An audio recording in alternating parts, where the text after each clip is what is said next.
Welcome to the New Thinking for a New World podcast, where we explore the most pressing issues that are challenging and changing our societies.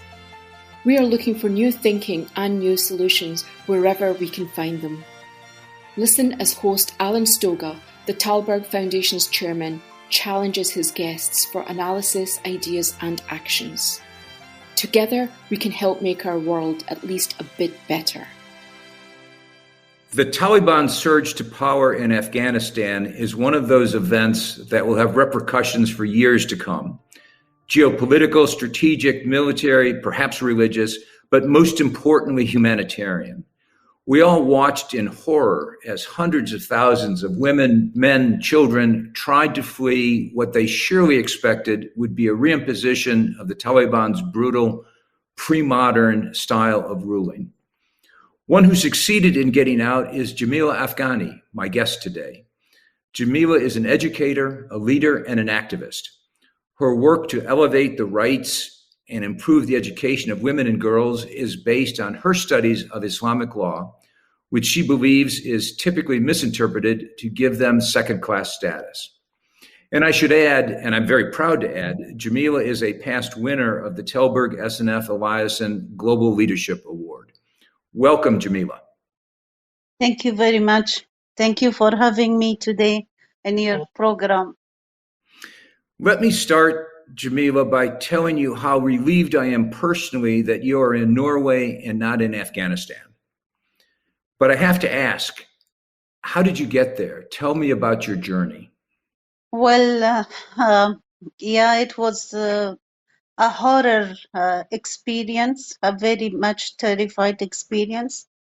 Actually, I was in Turkey for the past couple of months because of the threat I had.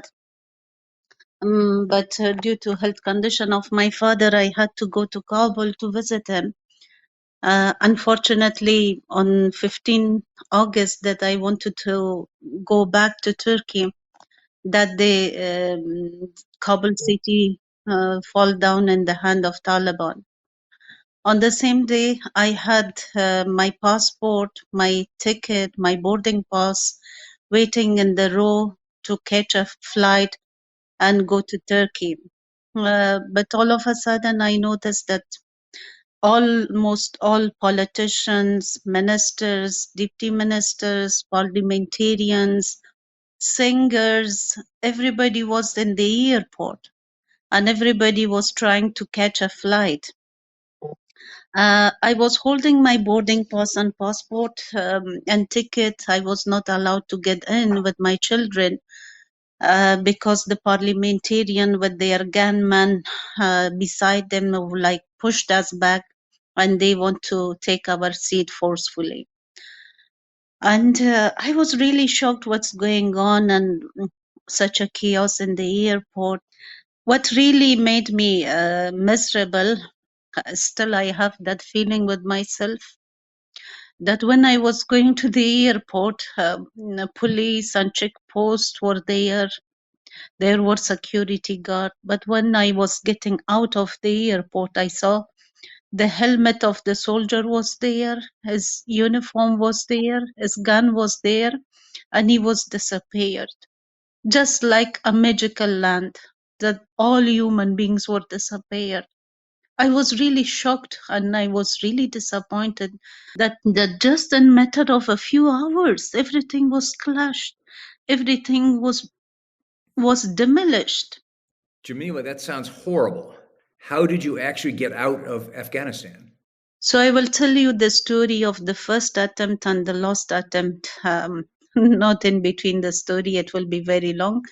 So the first attempt we did after the 15th August through my organization that currently I'm working with, Women International League for Peace and Freedom. Through their support, we had a contact person in the airport and we had to go through their advice. And I had to cross 3 checkpoints of Taliban who were standing. So in the very first checkpoint, I was covering my face with mask and I was wearing black glasses and I was holding my crutches.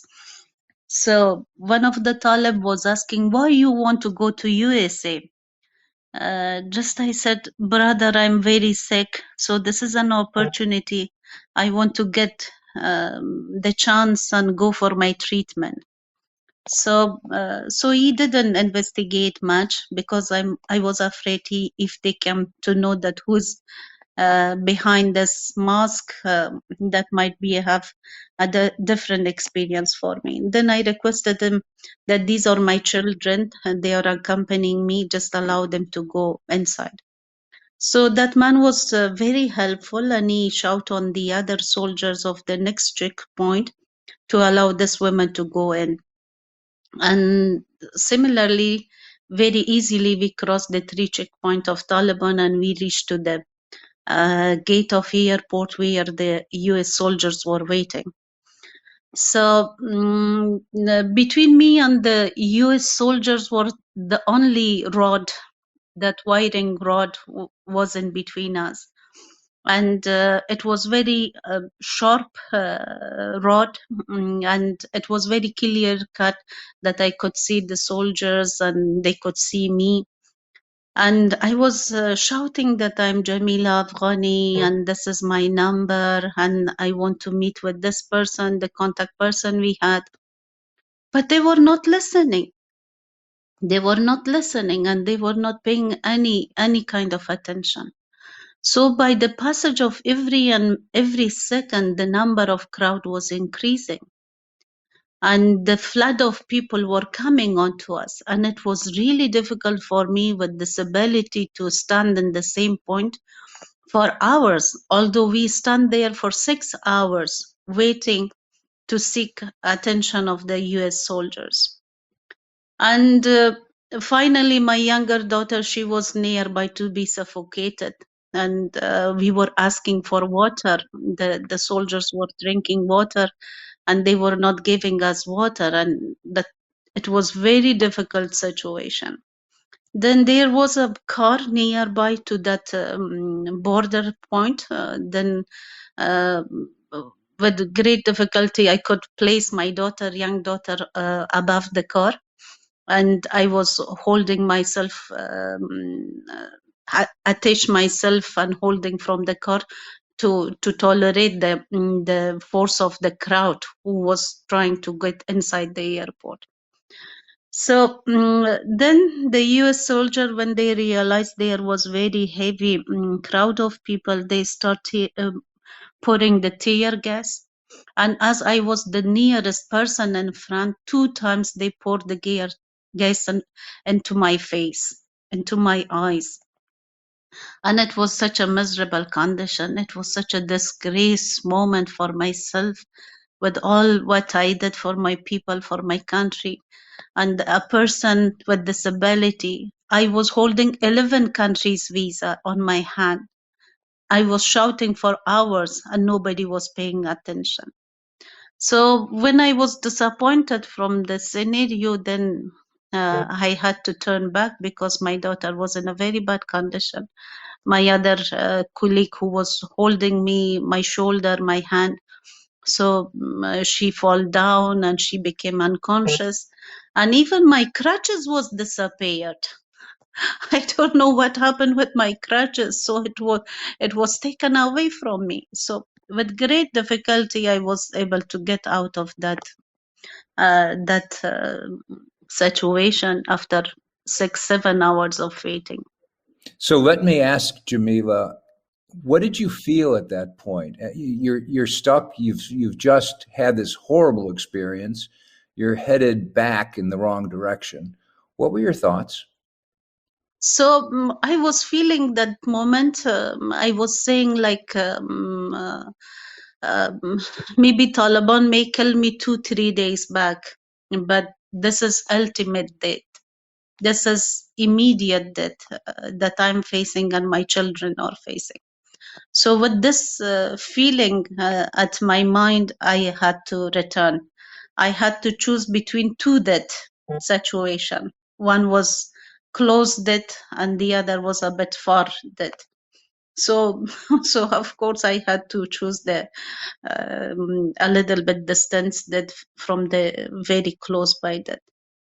So when we came back, and so many other times we tried through cooperation of many friends on international level, then I had to write many emails after many attempts, like when every time I was getting disappointed. And finally, my very good friend, Mr. Andres, ambassador of Norway in Kabul, like he helped us to get out, and he coordinated with the staff, with soldiers inside the airport.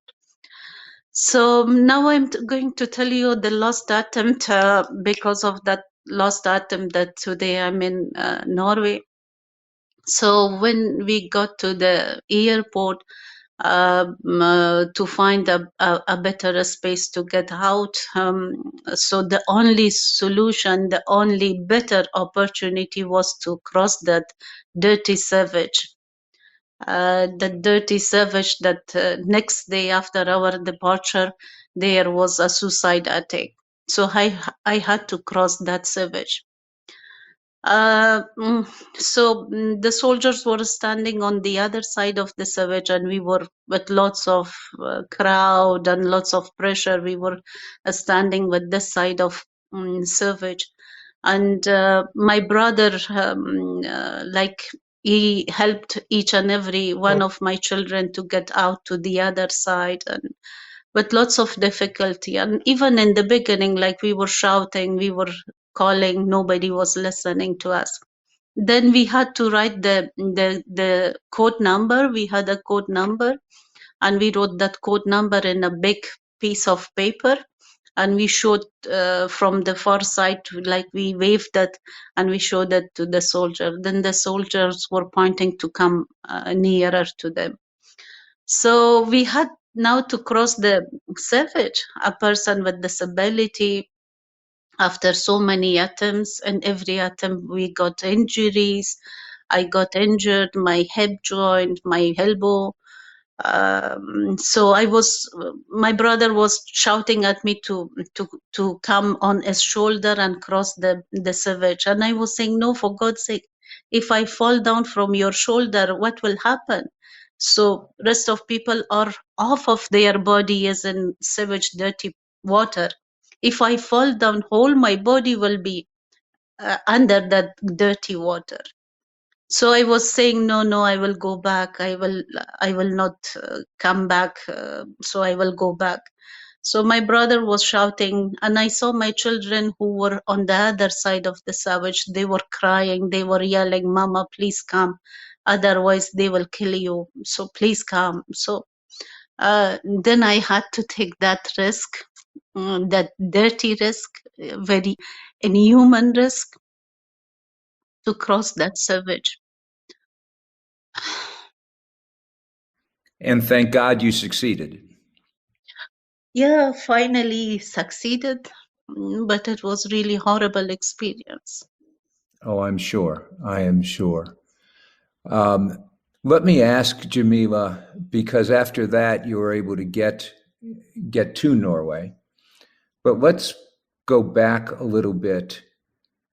You said at the start that it was surprising how fast Kabul fell. Obviously, if you knew it would happen that fast, you would not have gone back. But you Exactly. But you did. Why did the government collapse?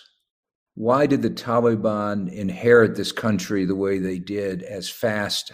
What happened? What is it about?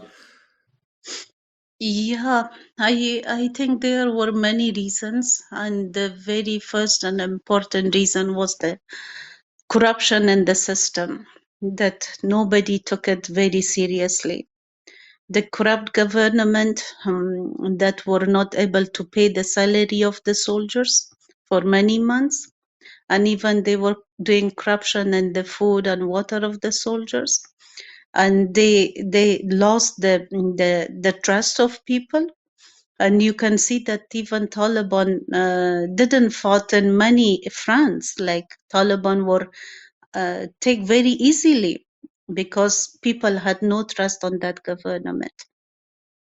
And from the other side, it wasn't the biggest mistake of international community, especially USA, that nobody was willing to have that guy as a president. But with that failed election, with that corrupted election, still international community and USA pushed us to accept him as a leader. And that corrupt leader made such a big mistake of the history that I cannot find even such an example in any other country, that a person who is highly educated, who is the man of knowledge and experience, is taking money of people, filling his bags with money and escaping from the scenario, leaving all people behind with such a regime to deal with. This is unacceptable. This is unacceptable. This was very inhuman. And beside the corruption that that government had, the other major problem was that the president was confined with a group of a few fellows of himself. Like he was not taking whole nation along, just he was holding the grip of a few friends he had. Like when Herat was about to fall, Ismail Khan was asking that to allow him to fight against Taliban. But he was saying, if I allow him to fight against Taliban, then I cannot take Herat province back from Ismail Khan. So the same situation was in Mazar and many other provinces. So the government was so much scattered. It was so divided. The president had no trust on his allies, and allies had no trust on him. And this was the winning part for Taliban. It contributed to the winning part of Taliban. And from the other side, like the hunger, unemployment rate was increasing. Almost 80% of population were under the poor line, like they had not enough food and life resources. So these were the internal issues that we were having, and it helped Taliban for their success. And from the other side, the wrong policies of US and NATO was a major element. Like when USA signed the agreement with Taliban without consultation of people of Afghanistan, without consultation of government of Afghanistan, it was a leverage that they were giving to Taliban. And from the other side, the fake or the wrong peace process which was going on for almost a year, and even from 2 years, without any result. And the two sides, like two stubborn boys, were fighting with each other, and they were not listening to each other. And international community was observing the situation, but still they were not pressurizing both sides. So these were the elements, in my understanding, that made the takeover for Taliban very easy. But I'm sure it will be very difficult for Taliban to continue their rule or their system with all these challenges and crises and lack of trust they have on national level and also on international level. If you feel that the world lacks global leaders, please help support the Tällberg Foundation programs. Individual donations are being accepted at tällbergfoundation.org/donate. That's TALLBERG foundation.org/donate. I want to ask you about the Taliban.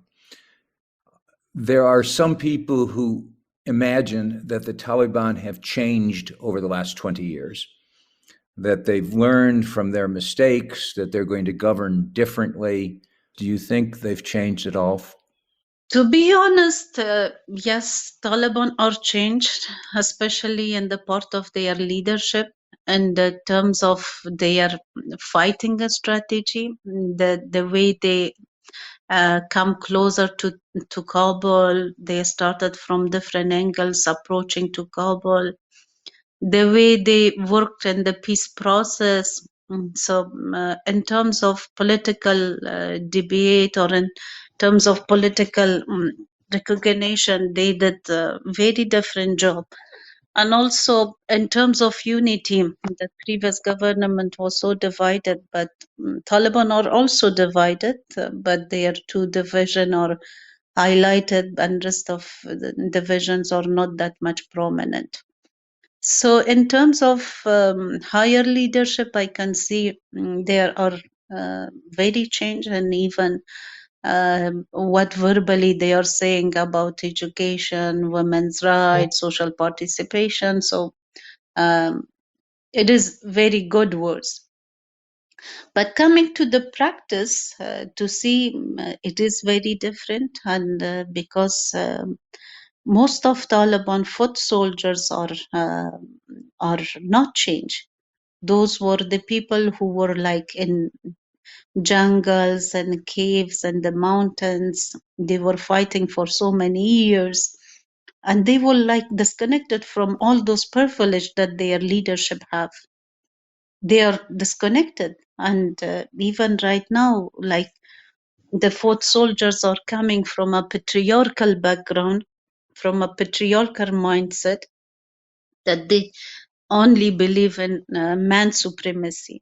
And I think it will be very difficult for Taliban to deal with their foot soldiers mentality. And during one of the meeting few days back that some of the sister had, and they were informing me about the meeting, that one of the main reason for slow approaching of Taliban to women's issues is because of the fear of their foot soldiers, and their foot soldiers are not believing in the issue of women's right, human right, and they consider it a totally Western agenda and against Afghan and Islamic norms. So, yeah, there are change, but at upper level or upper layer, but the rest of the layers are the same. And personally, I'm not very much hopeful. Let me ask you about the future, and from this point of view, so many Afghans like you and many of your friends are outside the country, more are trying to leave. What is their future? To be honest, many of those women that right now they are out of Afghanistan, I can hear from everybody that everybody is ready to go back to Afghanistan. If not everybody, almost everybody is expecting to go back to Afghanistan and continue their work. And although it seems very difficult, but I think it's not impossible. Because at the moment 38 millions are living inside Afghanistan, and half of the population are women of Afghanistan. In a way or other way, they have to face the regime, they have to exist with regime. So we cannot put cross on 38 million population who are already on the ground, and they have no way of getting outside Afghanistan. And it's not possible for anybody to allow a huge flood of refugees to their countries. So I think if international community is working on a proper strategy to help people of Afghanistan to survive, to avoid these humanitarian crisis. So people of Afghanistan have the courage, the strength to fight against any injustice. And from the other side, I can see the Taliban are also realizing that Afghanistan is not the Afghanistan of 20 years back. There are group of intellectuals, there are group of youths, men, women, that they want to see a better country, a better environment for all of us. So although it's very dark, it's very uncertain at this moment, but it's not impossible. If we have our international friends and allies to stand beside us, they need to work on a proper strategy. They should have a proper check and balance strategy on Taliban to meet the need of humanitarian issues, to meet the needs of human rights, civic engagement. So that is not impossible. But of course, our work is tripled. Of course, our journey is longer than before. Of course, we are walking in a darkness with a small candle of hope, and I hope it will be different sometimes. Well, Jamila, let's end there because I can't imagine what else I can ask or what else you could say that would be more eloquent and more hopeful than that. Thank you very much. Yeah, thank you very much. Thanks for having me, and I really appreciate everybody's support and morally, technically, I'm really thankful. Thank you. You're welcome. Thank you for joining us. Please rate our show on Apple Podcast and subscribe. Meanwhile, you can find us on Facebook, Twitter, and Instagram. Or you can subscribe to our newsletter at Tällberg-Foundation.org to learn more about our work. That's TALLBERG Foundation.org.